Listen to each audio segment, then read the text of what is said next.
Vince McMahon will reportedly leave WWE after a company sale if it gives shareholders the most value. Vince is also facing a new lawsuit. And we have an update on WWE's postponed international tour. Stay tuned for all the deets. So kicking things straight off with the news surrounding Vince McMahon potentially leaving WWE. Now, this comes from a WWE investors call yesterday, and the opening question was from Brandon Ross of Lightshed Ventures, who asked if Vince McMahon would be willing to leave WWE if it gives the shareholders the most value. Khan immediately said yes, without question. He's declared to the board, he's declared it to us in management. It's all about shareholder value. He's obviously a shareholder, so it's not about what role he'll have, it's about maximizing that value opportunity.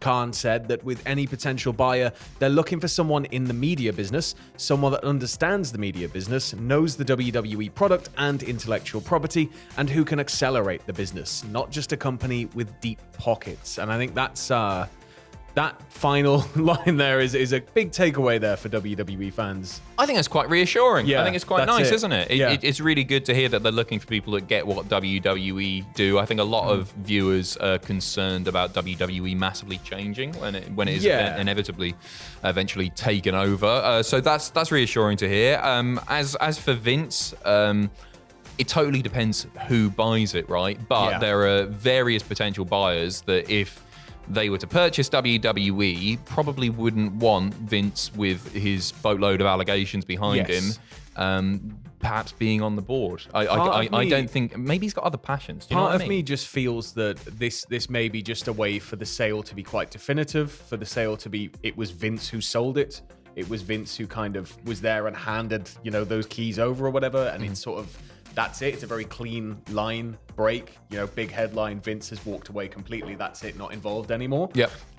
But at the same time, it's still going to be, one of those things that's going to hang like a bit of a cloud until any potential sale does happen regarding the future of Vince in and around WWE and what he's doing. Yeah, I mean, say what you will about Vince, but if they're looking to sell, there's no better person to have at the helm of that sale than Vince McMahon. I would argue. Like, you can make fun of some of his creative decisions over the years as much as you want, but he is a tremendous businessman. Sorry, I'm not bootlicking here, but it's the truth, isn't it? No, and it's a dynasty, and he's currently the head of that dynasty, and it makes sense, I feel, for it to just be handed over like that. To me, it's like, if Vince is willing to leave, he's not done with business, right? He's got something else in mind. Maybe he'll have another go at the XFL, buy it back off Dwayne. He'll have plenty of money for it. I think, and then in comes the legal investigation. I think his passions might lie elsewhere. I don't think we've seen the last of Vince McMahon heading up a major company. Or piece of intellectual property. Time will tell on that. That's purely speculation, guesswork on my part, but I don't think he's done. XFL, though, as you just said, I don't know why, but the second The Rock bought it was like, Vince is going to buy it back, isn't he? Vince is going to buy it back. You reckon? I don't think so now. I think before it was sort of announced that it was going to get rebooted and a new logo and all of the kind of new announcements, it was a bit like, is this just kind of being held off on the side for a little bit just for now? But I think you're right. I think he's going to probably move into a different sphere. If not, stay in media or entertainment. But I don't know. We'll WBF see. Coming back. Imagine. Me and you in the finals. To be honest, people haven't been, this is probably like the most obsessed fitness-wise I think most people have been. Speak for yourself. Well, I mean, just generally, culturally, this would be a lot healthier. So maybe WBF? Stride him, bring him back. Bring it back. Yeah. Unfortunately, bad news for Vince, though, as well, right? Yeah, so this comes from an article in Bloomberg on Wednesday that revealed that a fourth lawsuit has been filed following Vince's return. WWE investor Dennis Palkan wants to obtain documents relating to WWE's internal investigation into McMahon's allegations and the hush money that was paid out. The quote is, "There are serious questions about how Vince McMahon obtained and delivered those funds to his victims. The suit also alleges that McMahon showed a flagrant disregard for basic corporate governance norms. Vince McMahon removed 3 independent directors and reappointed himself, as well as 2 of his longtime cronies. The apparent misconduct here is both myriad and extremely serious. The plaintiff intends to achieve what the board wanted to, but could not in light of Vince McMahon's thuggery." Big words. And bar Vince McMahon from ever serving on the WWE board again. Now, we've already got 2 lawsuits aimed at Vince that are being closed down as he's retracted the bylaws he wrote that inspired them in the first place.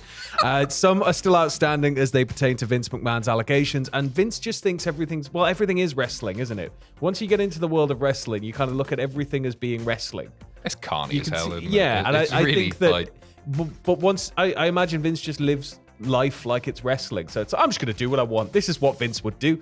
And he just I'm just going to get rid of these board members. Worse, I'm going to do this. I think he lives his life as if it's sports entertainment. So. Yeah. Dirty I words. forgot W word is a bad word. Yeah, I don't know. It's another lawsuit on the pile. It's pretty serious allegations there. I think we'll see where it goes. You know, Jerry McDivitt's going to have been involved in most of these processes. You've got to imagine. So there would have been some legal, recourse gone on, but at the same time, it is a bit kind of. They keep him busy, old Jerry, don't they? Yeah, they do. He's not got an easy job. I feel like there was a point about a year and a half ago where we were like, oh, I think he's supposed to be winding down with WWE now. He was. I'm sure he said, or his plan was to be finished up in the next year or two. Be able to just enjoy a bit of time. Sorry, and buy another boat with the money he's getting off this. More notes from the investor call, Sam. So Nick Khan, Paul Levesque, and Frank Riddick conducted the call. Khan acknowledged that Vince McMahon's return to the company, as Levesque did later on. Sorry, he just acknowledged the return to the company, saying that having McMahon around has been great, and having him back, even as just the board level, is a tremendous asset to the company. Khan also gave praise to Stephanie McMahon in referencing her exit from the company. Khan acknowledged the exploration of a sale without saying the word sale, and that they were reviewing all options for shareholder value. What they are looking for with a partner and how the sale could affect media rights came up consistently during the Q&A portion. It's really interesting, that first point, like Triple H going, it's been great having Vince back. A tremendous asset to the company. He's probably sitting there on the upstairs phone in his bedroom, like holding his breath, just a little cloth over the phone, just listening in, right? I think he just wants to keep his job. Do you know what I mean? But he can't fire Triple H. He can do what he wants. We know he can do what he wants. What else would you say? You put on the spot on one of these investor calls. He's not going to go, it's a disaster. He's really toe annoyed. The company line. Yeah, you've got to do that. But he's probably there is part of him that's a little bit worried about his job. Obviously, Vince McMahon reportedly, take it all with a massive pile of salt, has no plans to stick his dirty little fingers in creative or anything. But his plans change. He may have been verbal about things he doesn't like about the new product. Who knows? Any sale would apparently honor the existing NBCU and Fox deals, as it would have to because they're ongoing. The first renewal rights window begins after WrestleMania. When talking about NBC Universal, Khan said he really liked the cadence of their WWE promotion and their ability to move Raw to different networks when preemption is needed, citing the Winter Olympics example. NBC Universal and USA Network are thrilled with NXT's performance, and WWE internally is happy with its growth. So this is like essentially with these TV rights deals in place, they would have to go with it. But as you say, the first renewal rights window begins sooner rather than later. It's after WrestleMania, which is why they're looking for this quick sale. I can't see anybody but NBC buying it now. Really? NBC have such a history with WWE, I think going all the way back to Saturday night's main event. The build up to WrestleMania 1, especially with what they're saying about people who get the WWE product. I think it's a sensible choice. I don't want to take a guess at it. But I don't know enough about it. But that's the one that's kind of ringing a lot of bells. But Khan went on to say Mountain Dew / Pepsi came to them wanting a sponsor match. His team then went to Levesque and asked what could be done. And Khan said they're exploring monetization rights to ring assets such as the ring apron, turnbuckles, and ring mats, which we touched upon in the earlier video regarding like a sponsored match. Again, it just fits more with the sports style presentation of MMA does it. Most sports, it's just advertisements absolutely everywhere. It does make me a little bit sad. I totally get it. They're going to do it. It doesn't matter what I think, right? The ring is sacred. The ring is sacred. Yeah, like William Regal gets up on the apron and he polishes his boots off. Imagine him doing that on a bloody Snickers logo. You wouldn't be able to do that, would you? Like, you wouldn't be able to. No. Our sponsor tonight is angry at us now. Great. Which is annoying because I'm loving William Regal's matches at the moment, obviously. But other wrestlers do it. Well, and it's just a bit. The thing is, New Japan, the squared circle. New Japan's ring is covered in advertisement, and I would argue it doesn't look too gaudy because it's all sort of boxed and it's all kind of fitted into the same regions each time. And WWE are never gaudy at all. Look at the Mountain Dew match at Royal Rumble. It's the least gaudy thing I've ever seen. I think it'd be great. No, and you could extend all of the sponsorship deals through the games. You could have the Mountain Dew pitch black match, in 2K24. That's what we're all going to be wanting. They probably will stick it in there. They might do. We'll see. It makes me a little bit sad. I don't know. Just because I'm a loser who loves wrestling. I do think of it as a sacred place. I miss the days of just like the small Snickers logo over the top of the entrance. Yeah, that's just the little bits. JR shouting about. You've got Snickers. all of these screens around ringside now, right? You've got all of the kind of screens around ringside. You could use those. I don't know what it is about the ring itself, like the apron, not the apron, the canvas. Yeah. I just. Part of me sort of loves logos, but company logos, I love the old ECW, WCW style rings. But yeah, just having like Mountain Dew in every corner is going to be a bit. Ooh. I can't wait for Chick-fil-A or whatever to sponsor it. And then, Flair comes back, springs a gusher straight away, just doing a promo, whacks his head a load, just blood all over it. They won't want that, though. That would be a big deal if that happens. They'll be pissed. The more that you have logos in and around things, it's sort of you can and can't do X, Y, and Z. But also from the investors call, we've got an update on WWE's international plans, with Nick Khan saying that there were some regulatory issues about going to India, but once those are cleared up, WWE will be in India to do some events and will look to build the empire there, which is a very poor choice of words.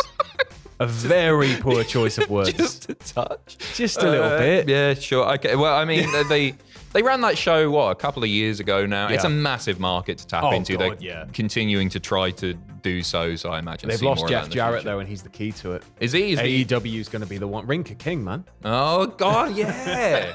I forgot about that. Well, there you go. Lots to talk about. We'll be back with one more news video this afternoon. We got loads going on this weekend. We should have a timeline video coming up for last year, for 2022. On Sunday, we've got a few lists. We got news again with myself and you tomorrow. So stay tuned to the channel. Loads of great stuff coming up. Cheers. Have a good one. Take care.